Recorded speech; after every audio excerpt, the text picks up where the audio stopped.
नमस्कार दोस्तों। यहाँ पर भारत जो है वो कनाडा के साथ साथ यूरोपियन कंट्री या फिर वेस्ट जो कहे हम उनको एक सिग्नल दे रहा है कि भाई जो पहले भारत हुआ करता था जिसको आप कुछ भी बोला करते थे और इंडिया कुछ भी सुना करता था, भारत कुछ भी सुनता था, वो अब इंडिया नहीं रहा है। तो ज़रा आप थोड़ा सोच समझ कर यहाँ पर डिसीजन लिए या फिर सोच समझ कर इंडिया के बारे में बोला करें।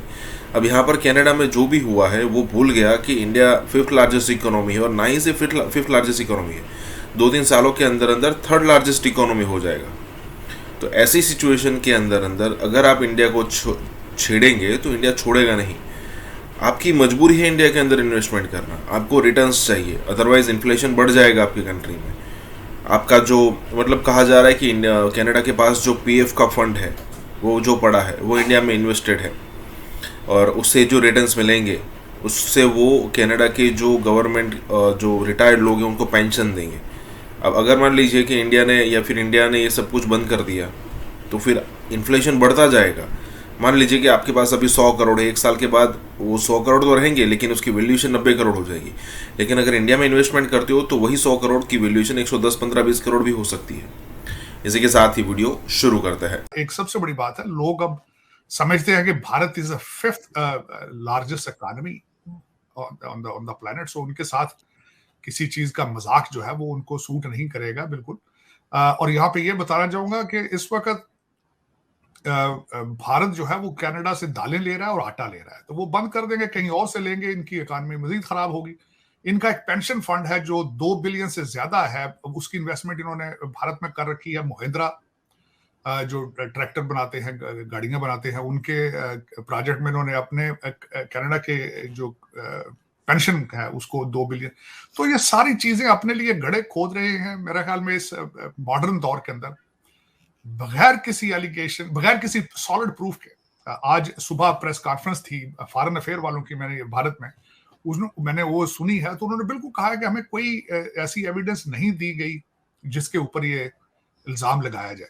लेकिन जो इसमें से निकल रहा है, जो क्राइसिस चल रहे हैं, एक तो ये है दोनों तरफ से डिप्लोमेट्स को निकाल दिया गया है। भारत ने आज वीजा सैंक्शंस लगा दी हैं। उससे जो भारत में ज्यादा लोग हैं, जो इंडियन ओरिजिन के लोग हैं, उनको तकलीफ होगी वो। और दूसरा इस वक्त जो सबसे ज्यादा नुकसान है, जो मैं समझता हूँ जिन चीजों को हवा दी जा रही है, वो हिंदू सिख रिलेशनशिप को खराब किया जा रहा है। ये सबसे ज्यादा नुकसान इस चीज को है। मेरे ख्याल में कल जो एक स्टेटमेंट दी है ट्रूडो साहब ने पिछले टाइम इस वाकये के बाद, तो उसमें लग रहा था उनकी भी हवा निकली हुई थी। उन्होंने भी कहा है कि हम भारत को जो है वो मेरा ये नहीं था कि उनको प्रोवोक किया जाए, लेकिन प्रोवोक तो अब हो चुका है। चीजें तो अब आपके हाथ से निकल चुकी हैं। अब चीजें तो सर, पाकिस्तान के जो पहले फॉरेन मिनिस्टर थे बिलावल भुट्टो, उन्होंने भी फौरन ही बड़के मारनी शुरू कर दी। और इस वक्त जो फॉरेन मिनिस्टर हैं जो अमेरिका में ही मौजूद हैं, उन्होंने भी स्टेटमेंट भारत के खिलाफ दे दिया। और आजकल हमारे टीवी पे सुबह शाम यही आ रहा है कि जी भारत एक्सपोज हो गया।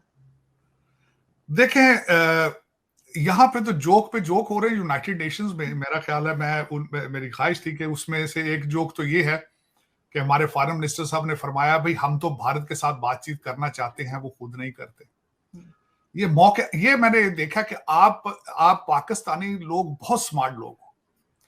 आप लोग मौके की मुनासबत के हवाले से फौरन अपना वो जो स्टेटमेंट, अब यूनाइटेड नेशंस में आए तो भाई हम तो भारत के पीछे पीछे घूम रहे हैं, रिलेशनशिप वही बात करते हैं। आईएमएफ को पैकेज लेना हो तो कहें जी हम तो भारत से बात करना चाहते हैं। और मेरे भाई बात इस तरह तो नहीं हो जाती ना हवा में। बात करने के लिए कुछ स्टेप्स आपने लिए, वो हालात बेहतर करने के लिए सिचुएशन आपने की है। एक जोक ये है कि भाई हम तो भारत से रिलेशनशिप ठीक करना चाहते हैं, भारत हमसे बात नहीं करता, वो नाराज है हमारे साथ। और दूसरा जोक ये है कि भाई अमीरों से टैक्स लेकर गरीबों की मदद करें। ये आईएमएफ की स्टेटमेंट है काकड़ साहब। और मजे की बात है, जिस प्राइम मिनिस्टर को वो कह रही है उनके ऊपर खुद नैब का केस है।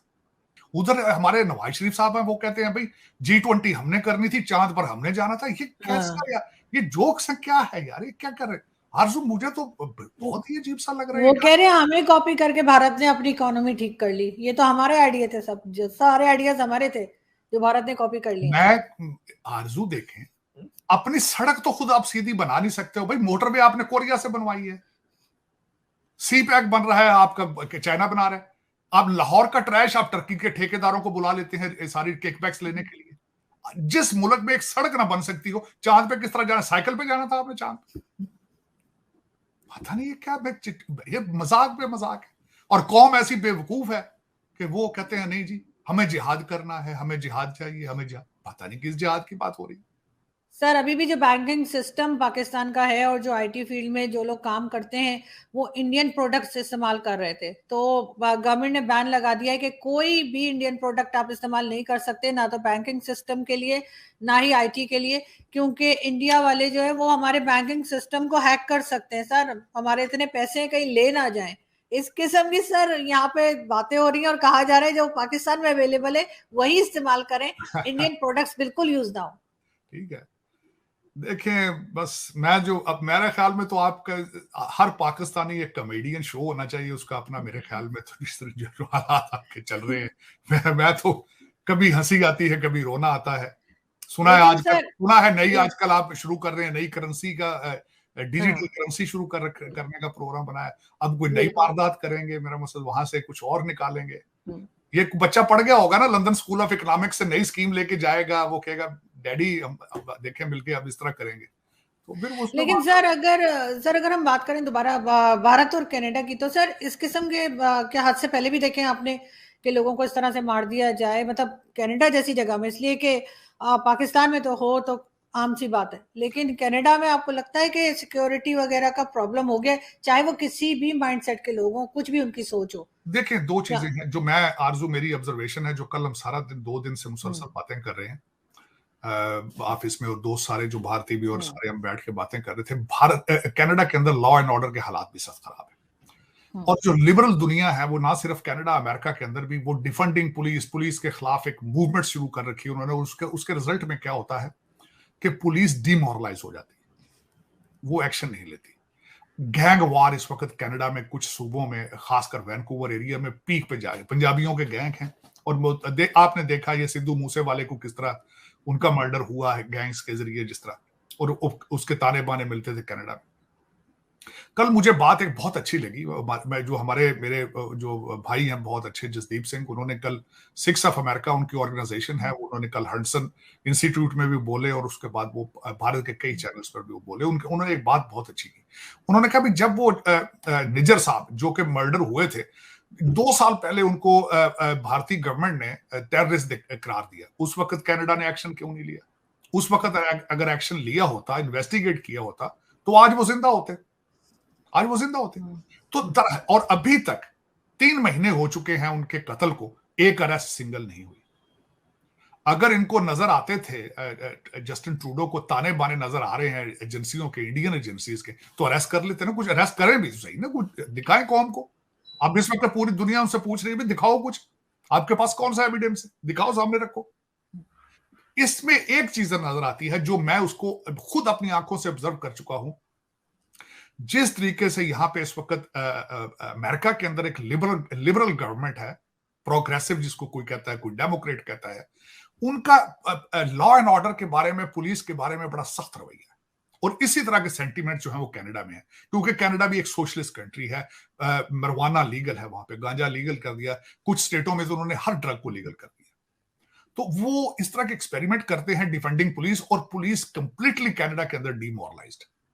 लोग पुलिस को बुलाते हैं, पुलिस आती नहीं छोटे मोटे क्राइम में, ये कनाडा कहलाते हैं। ये मुझसे नहीं, पूछ के देख लें कनाडा के किसी भी कनेडियन इंसान से।